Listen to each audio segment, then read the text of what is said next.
3, 2, 1. Here we go!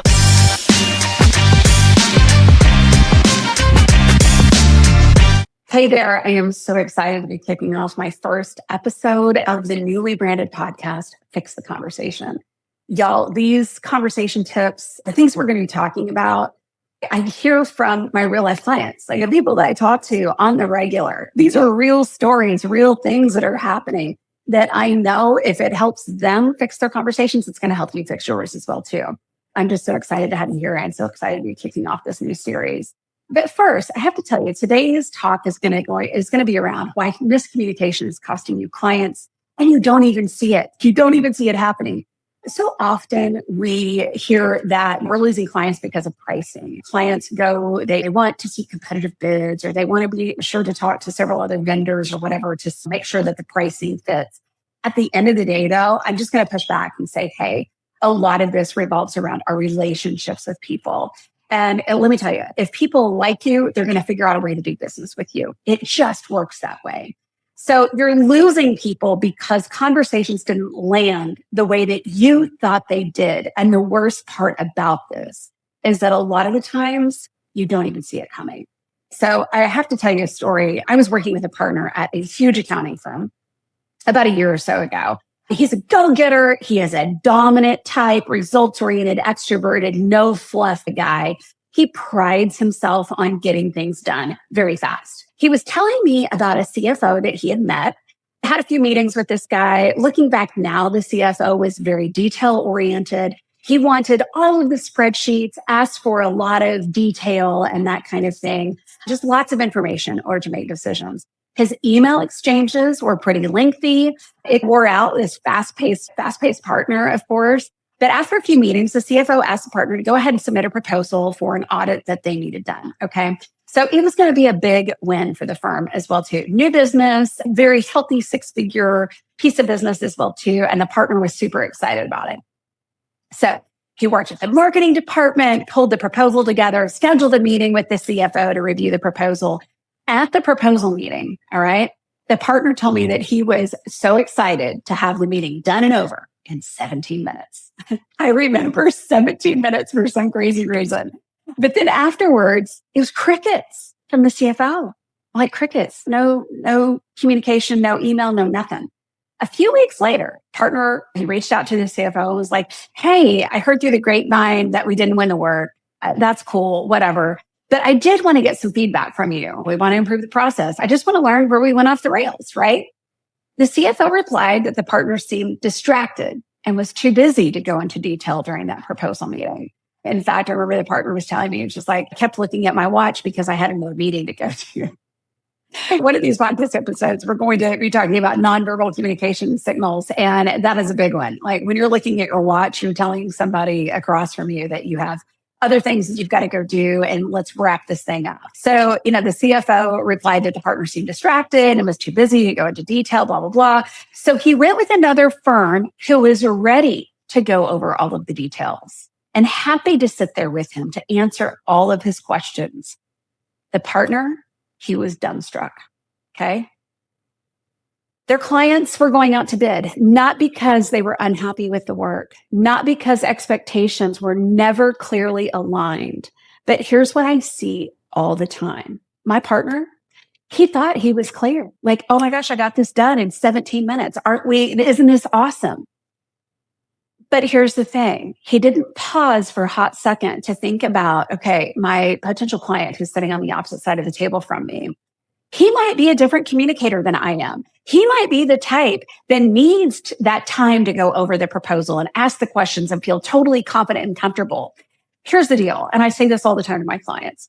We tend to communicate how we want others to communicate with us. The problem with that is that a lot of the times the way that we communicate doesn't always land with the person in front of us. All right. So we've got to be constantly listening and paying attention to signals and cues that they are sending us, okay? And so one signal, one cue that could have easily helped this partner see, hey, this CFO needs lots of information. This CFO is sending the partner very detailed instructions in his email exchanges, very detailed. In fact, the partner was telling me, he was just like, oh my gosh, his emails were so lengthy and long. And I'm like, that's your first signal. If you're communicating with a prospect, who their email responses, their exchanges or text messages are long and lengthy, signal. Okay. The red flag should be going up. Hey, this person is someone who needs a lot of information in order to make decisions. Okay. This partner that I had since been working with, he was a fast decision maker, didn't need much information in order to make decisions. Like he just moved quickly.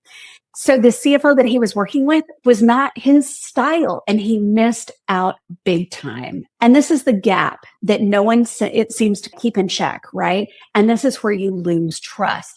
This is where you lose business as well, too. So why does this happen? Again, we always assume this person is going to communicate the way that I do. And the problem with that is when you assume, you lose. When you make assumptions about people, typically those assumptions, especially if you don't know that person very well, those assumptions go off the track. We assume they've got it. Oh, we're on the same page. I'm feeling the same energy of this person, this other person sitting with me. But here's the thing. In no news being good news, that's an assumption as well, too, that we tend to overlook. But here's the thing. Silence is not alignment. Silence is not alignment. So we have to do a little bit of digging. We, especially if we're the fast moving decision maker type of a person, we've got to prompt some questions. We've got to make sure that we're on the same page with our prospect. We just can't assume that if their silence means that we're good to go, like we've got the green light. We cannot assume that it's good to go and we've got the green light. We've got to ask some questions. So here's what I want you to do. The next time that this happens to you, and you're in a prospect meeting or you're getting to know a prospect or whatever, I want you to pay attention to some signals. Look at the way that they're communicating with you. Is it to the point, bullet point, executive summary? Is it long and lengthy? Are they asking a lot of questions? Okay, we want to mirror that behavior as well, too. That's going to help you be in alignment with them. Because at the end of the day, the highest form of empathy is it's listening, but it's also taking a look at how can I meet that other person where they are? It's not about me spewing all the things that I know. It's what do they need from me and how do I meet them where they're at? And how do I best communicate that as well, too? So at the end of the conversation, here's what I want you to say. Here's what I heard. Here's what we're doing next. Did I get that right? Okay, that's it. That's all you've got to do. It takes 30 seconds. And what it's going to save you is misunderstandings, rework, lost clients because people don't feel seen, heard, and understood. So again, at the end of the conversation, say, here's what I heard. You want to tell them what you heard. Here's what we're going to do next. How does this feel to you? Did I get this all right? Is this all in alignment with what you feel like you need right now? So communication, again, it's not about what you said. It's about what the other person understood it to be. Funny enough, I since went to work for this particular firm and I'd done a series of trainings with them and that kind of thing. And it's so fascinating for me to work with some of these partners who've been doing this for a very long time. They've been in business development. They've been prospecting. They've been working with clients for years and years. But when you stop for a second to go, okay, what's my communication style? How can I best communicate with someone who's a little bit different than I am? These are mic drop moments because, again, this is the stuff that we weren't taught in school. This is the stuff that we just figure out along the way. But I can save you a lot of trouble along the way with some of the tips and tricks that I have learned and some of the methodologies that I teach my clients as well, too. And you know what? I've got a really fantastic half-day workshop.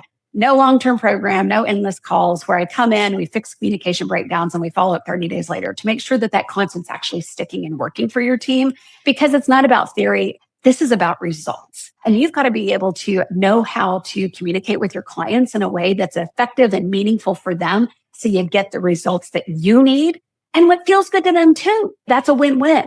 So next time you have a conversation with somebody, make sure that you're on the same page and not making those assumptions that we all tend to make, okay? Because when you assume, you lose, all right? Until next time, can't wait to have our next conversation. And in the meantime, fix the conversation. Do something with this content. I promise it'll help your future meetings.